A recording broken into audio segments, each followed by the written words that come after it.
In this video lesson, let us understand regarding the valence bond theory, which in short is called VBT, for the concept of coordination compounds. An important point to remember here is that we come across the concept of VBT even for the molecules like ethane, methane, so on. That postulate of VBT is slightly different from the postulates of VBT proposed only for the coordination compounds. Coordination compounds by nature are a different class of compounds. Their behavior is also entirely different, and therefore the concept of understanding the formation of coordination compound also has to be understood on the basis of different theories. Earlier we understood about Werner's theory, who was the pioneer to propose about the formation of the compounds called coordination compounds. In our previous video lesson, we learned in detail about Werner's concepts, Werner's theory. And now in this video lesson, let us understand in detail regarding the drawbacks that were proposed by Werner's theory overcome by the proposition of the concept of valence bond theory. This valence bond theory was proposed by Linus Pauling. I repeat, the concept of valence bond theory was proposed by Linus Pauling. Linus Pauling has given there are certain assumptions for the theory. These assumptions of theory of Linus Pauling of VBT for the coordination compounds is based on the fact that the coordination compounds are formed chiefly by the coordinate bonds, wherein the metal atom or the ion, the central metal atom or the ion will act as Lewis acids. Now what are these Lewis acids? Lewis acids are those chemical substances which have the ability to accept a pair of electrons. I repeat, according to the concept of Lewis, what is an acid? Acid is any chemical substance which has the ability to accept a pair of electrons. Here, in the coordination compounds, the central metal atom or the ion will have the ability to accept electrons, and that too pair of electrons from each of the ligands. So therefore, these central metal atom or the ions present in a complex is considered to be Lewis acids. Similarly, the ligands, these are the chemical substances which will have the ability to donate a pair of electrons are called ligands, and they are all acting as Lewis bases. So what are Lewis bases? Lewis bases are those chemical substances which have the ability to donate a pair of electrons. Minimum is one pair. So what is the concept of Linus Pauling based on? I repeat again, according to Linus Pauling, the coordinate complexes are formed by the formation of coordinate bonds, where we have a concept of donor and acceptor. The donors are the ligands which act as Lewis bases, and the acceptors are those which we call it as the central metal atom or the ions, which we also call it by the name as Lewis acids. Now let us get into detail about the understanding of the assumptions of the theory. I have written it for easy understanding on the board. Let us go through these assumptions. The first assumption tells us that a central metal atom or the central metal ion present in a complex will provide definite number of empty orbitals. This is the point of focus for us. Empty orbitals, for what are they providing? For the formation of coordinate bond with ligands. So what is the first assumption of VBT claiming, which is proposed by Linus Pauling? The first point claims that in a coordinate complex, the central metal atom or the ion will provide a definite number of empty orbitals. What do we mean by definite number of empty orbitals? This number is depending on the number of ligands which is approaching the central metal atom or the ion to undergo coordination bond. Say supposing if there are 4 ligands approaching the central metal atom or the ion to undergo bond formation, then before they come for bond formation, there will be a change happening in the central metal atom or the ion within itself, wherein it will create definite number of empty orbitals. If 4 ligands are approaching, then how many empty orbitals will be made ready by the central metal atom or the ion for forming the coordination complex? It is going to make empty 4 orbitals. That is what is the meaning of definite number of empty orbitals. Why is it making that specific number of empty orbitals? For the formation of coordinate bond. With whom and whom the coordination bond is going to be formed? With the central metal atom and the ion along with the ligands. So that's the first point. The second important focus point is that these central metal atoms or the ions which has provided the definite empty orbitals, they undergo a phenomenon called hybridization. That means there is mixing up of these atomic orbitals. While mixing up, there might be the participation of orbitals containing different energy levels. Once they undergo hybridization, the product obtained is called hybrid orbitals, and all the hybrid orbitals formed will contain same amount of energy. Point number 1. The next point attached to this is that the number of hybrid orbitals depends on the number of empty orbitals undergoing the process of hybridization. Here is an important demarcation line that everyone should remember, wherein for the coordination bond, in the process of hybridization, there is involvement of only empty orbitals of the metal atom or the metal ion. Whereas when we learnt the concept of VBT for the formation of methane, ethane molecules, there the participation for the hybridization involved the presence of 1 electrons from the valence shell. So here is a clear demarcation line between the hybridization concept taking place from the coordination complex from those of the organic compounds. Well, let's come back and focus for the same point. These empty orbitals, which empty orbitals? The empty orbitals which is made ready by the central metal atom or the ion.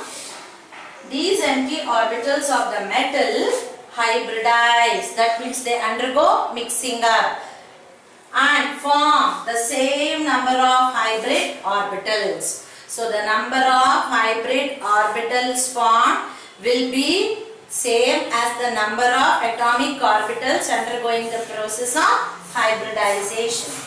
Then the hybridization decides the geometry of complex. This is very, very important. The shape of the entire molecule or the coordination complex is a definite parameter depending on the type of hybridization that these atomic orbitals have undergone. Say for example, if there is participation of 1 of the s orbital and 3 of the p orbitals, then that hybridization is called sp3 hybridization. If the central metal atom or the ion of the complex has undergone sp3 hybridization, then definitely it will possess tetrahedral shape. That is what we mean by the hybridization decides the geometry of the complex. sp3 hybridized orbitals will definitely maintain tetrahedral shape. In a similar manner, if the central metal atom or the ion has undergone D2sp3 hybridization, then definitely it will form an octahedral shape containing complex. Octahedral will be the geometry of the complex. So the second most important point of focus is that the empty orbitals made ready by the central metal atom or the ion will undergo the process of hybridization, forming the same number of hybrid orbitals, and all the formed hybrid orbitals will now contain same amount of energy, though while mixing up there might be difference in the energy, and finally the hybridization will decide the geometry of the complex. Now further, let us understand the next point.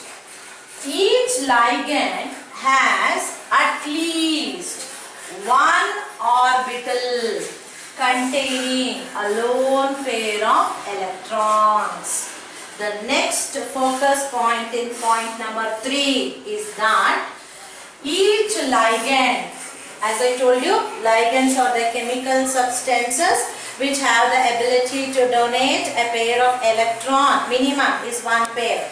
One pair of electron, minimum I am talking about, they can donate more than one pair also. Accordingly, they are given with different names. Now, these ligands which has the ability to donate one pair of electron to the central metal atom or the ion in a complex, at least should contain one lone pair of electron. Then only they have the ability to donate. After they donate only, they get the name as ligand. So what is the third point of this assumption? What's the focus point here? That each ligand has at least one orbital containing a lone pair of electrons. Let us take up an example to understand this point. Say in case of amine ligand. Remember, the name is AMMINE. So the amine ligand. Here, nitrogen atom will contain 5 electrons in its valence shell, of which it would have utilized 3 of its electron to undergo covalent bond formation with 3 different atoms of hydrogen. Still, we find the presence of one pair of electron on nitrogen. This pair of electron present on the nitrogen are the electrons present in the valence shell, and this pair of electron has not even participated for bond formation. So such type of electrons where they are the electrons present in the valence shell and they have not participated for bond formation, such pair of electrons are called lone pair of electrons. So in case of amine ligand, nitrogen atom is containing one lone pair of electron. This lone pair of electron can be donated by the amine ligand to the central metal atom or the ion during the coordination bond formation. The next point, let us focus on point number 4 now.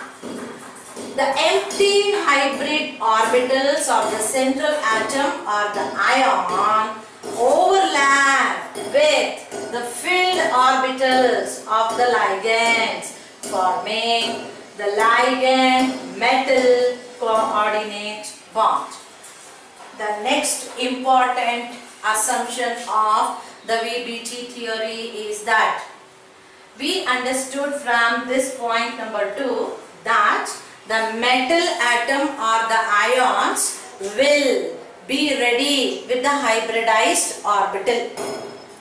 All the hybridized orbital will contain same amount of energy.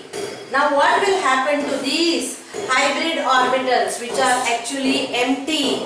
Where are these empty hybrid orbitals present? Of course, they are present within the central metal atom or the ion in the complex. What will happen to them? They will overlap with whom? With the filled orbitals of the ligands, forming what? Ligand metal coordinate bond. Say for example, if a central metal atom is ready with the hybridized orbital, what will happen to that? Considering the amine ligand back, they will overlap with the filled orbital which is containing this lone pair of electron of the ligand, and they result in the formation of coordinate bond.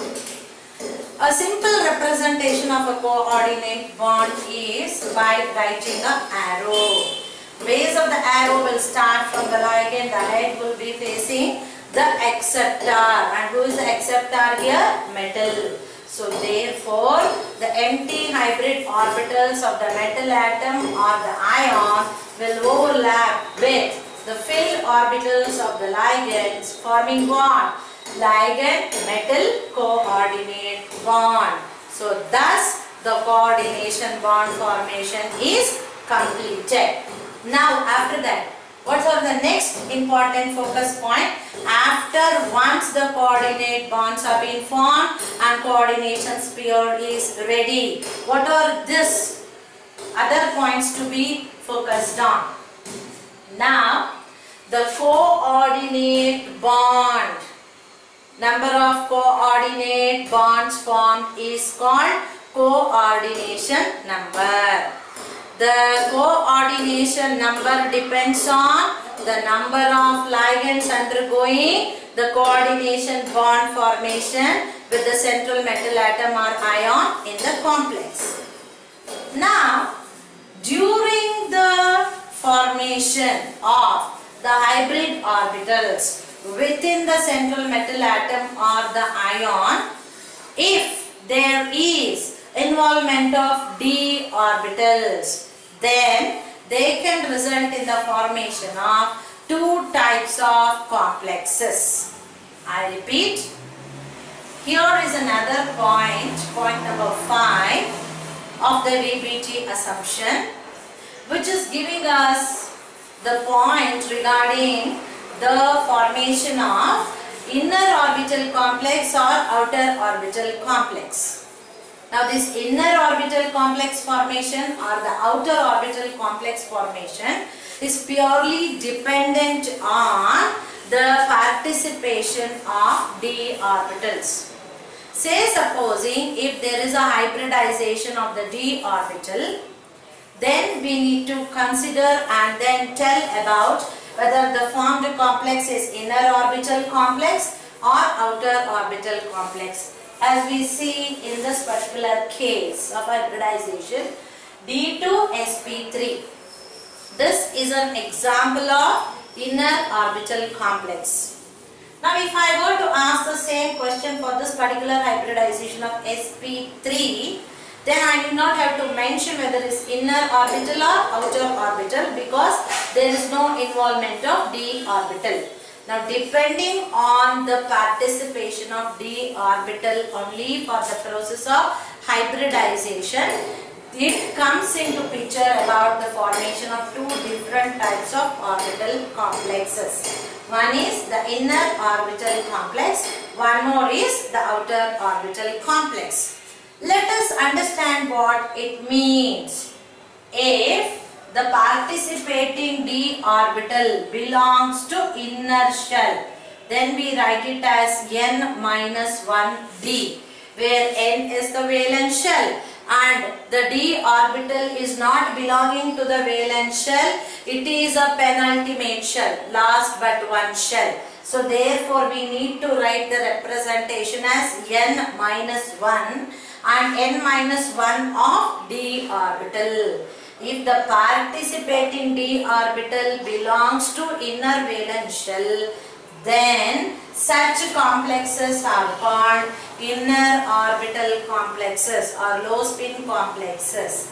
Definitely the other part of it, namely if the participating d orbital is the orbital of the valence shell itself, then we write it as Nd, where N indicates the valence shell, D indicates the participation of the d orbital of the valence shell. So therefore, if there is involvement of the d orbital belonging to the outer shell itself or the valence shell itself, then such type of complexes are called outer orbital complexes. Let me read out the point for you.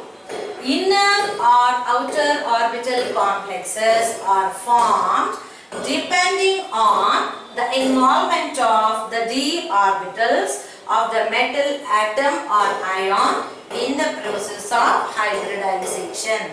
As I said to you priorly, it can be inner orbital complex if the participation is of n-1d orbital, or it can be outer orbital complex if there is involvement of nd orbitals. Then another important focus point, the sixth very important focus point is that if the complex form contains unpaired electrons in it, once the complex is being formed and that complex, if it contains unpaired electrons, then they will exhibit paramagnetic property or paramagnetism. Means they will have affinity in the magnetic field. They will be attracted in the magnetic field. When will they be having affinity in the magnetic field? Only in case if the complex formed contains unpaired electrons. Say supposing if there are no unpaired electrons in the complex, all the present electrons in the orbitals are paired only, then they exhibit diamagnetic property or diamagnetism. Means they do not have affinity in the magnetic field.